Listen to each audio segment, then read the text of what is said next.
Hi guys, good evening. Welcome to the chemistry study by Diya. If you understand chemistry topics or chapter, please like, share, subscribe my channel. अगर आपको मेरी video अच्छी लगती है, topic समझ आते हैं, चैप्टर समझ आते हैं, तो प्लीज़ लाइक, शेयर, कमेंट कीजिए और सब्सक्राइब कीजिए मेरे चैनल को प्लीज़. वीडियोस काफ़ी लोग वीडियोस देख तो लेते हैं, सब्सक्राइब नहीं करते. प्लीज़ लाइक, शेयर, सब्सक्राइब जरूर कीजिए, ठीक है. वीडियोस देखने के बाद लाइक भी कीजिए, शेयर भी कीजिए और सब्सक्राइब भी कीजिए और मुझे कमेंट भी कीजिए और मुझे बताया कीजिए कि आपको वीडियो कैसी लगती है और प्लीज़ सब्सक्राइब कीजिए मेरी वीडियो को, ठीक है. आज हम करेंगे कोऑर्डिनेशन कंपाउंड्स की इंट्रोडक्शन करेंगे. Coordination compounds are the special class of the compounds in which the central atom और ion is usually a metal, ठीक है. Coordination compounds are a special class of the compounds in which the central atom और ion usually a metal is surrounded by the cluster of ions और molecules. क्या कहते हैं कि coordination compounds एक ऐसी क्लास ऑफ कंपाउंड्स है जिसमें सेंट्रल एटम और आयन जब मेटल जो कोई भी क्लस्टर ऑफ आयन्स हमारे सराउंड करते हैं. मेटल के राउंड क्या होते हैं? मेटल के राउंड, सेंट्रल एटम के round metal is surrounded by a cluster of ions और molecules. These are known as the coordination complexes or simply complexes. The transition metals have very good tendency to form coordination compounds or the complexes. क्या कहते हैं? Transition elements, जो transition elements होते हैं ना, जिससे मैंने आपको बताया था डी ट्रांजिशन हो ना, एफ ट्रांजिशन, लेंथिडोर्स में ट्रांजिशन मेटल्स, उसकी गुड टेंडेंसी होती है to form the complexes. These compounds are widely present in the minerals हो गया, प्लांट्स हो गया, एनिमल्स हो गया, and play many important functions. Many biological important compounds are coordination compounds in which the complicated or organic species are bound to the metal ions, ठीक है.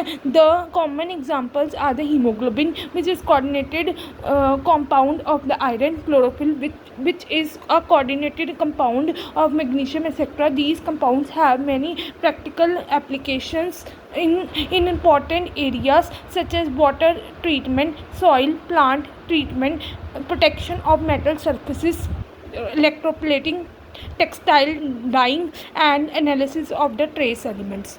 Now the coordination compounds. It is well known that the certain compounds are formed from apparently saturated molecules capable of independent existence.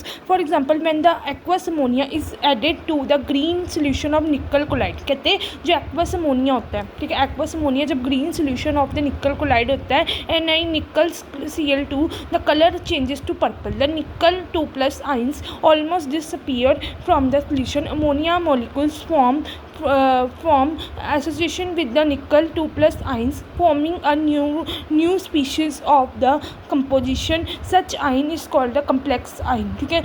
ये हमारा complex है, ये हमारे complex ion कहते हैं, ये बड़ा, ठीक है, complex ion. The solution on evaporation gives purple crystals corresponding to the formula nickel NH3 ammonia 6 Cl2 chloride.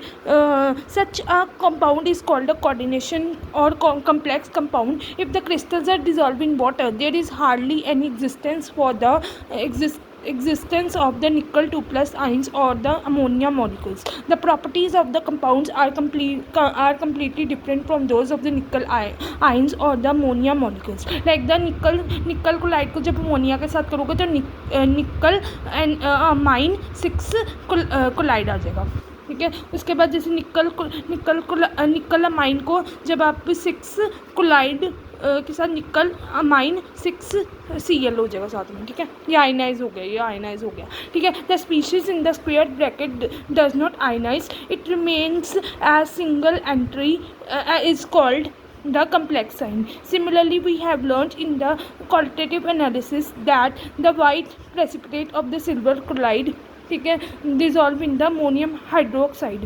Like the AgCl को सिल्वर क्लोराइड को जब आप अमोनिया के साथ करोगे तो Ag अमाइन NH3 अमोनिया होता है, साथ में 2 हो गया Cl हो गया, ठीक है. NH3 क्या होता है? अमोनिया होता है, याद रखना. और ये हमारा सिल्वर अमोनिया NH3 अमोनिया होता है, C2ClO है। तो आपने ये क्या कहते हैं, कोऑर्डिनेशन कंपाउंड से हमारे मेटल और लाइगेंड के बीच में एक बॉन्ड फॉर्मेशन बनाते हैं और कम्प्लेक्सेस फॉर्मेशन करते हैं, उसको हम कोऑर्डिनेशन कंपाउंड्स बोलते हैं। कोऑर्डिनेशन कंपाउंड्स क्या होता है कि कंपाउंड्स, ऐसे कंपाउंड्स जो सेंट्रल मेटल एटम के अराउंड घूमते हैं, जो मेटल और लाइगेंड्स होते हैं सेंट्रल मेटल एटम के अराउंड करते हैं, और सेंट्रल मेटल अराउंड के और आयन के मेटल जब सराउंड होते हैं आयन्स क्लस्टर और मॉलिक्यूल्स के बीच में, तो मेटल और लाइगेंड के बीच में बॉन्ड फॉर्मेशन बनाते हैं, ठीक है, ऐसे उसको हम कोऑर्डिनेशन कंपाउंड कम्प्लेक्सेस बोलते हैं।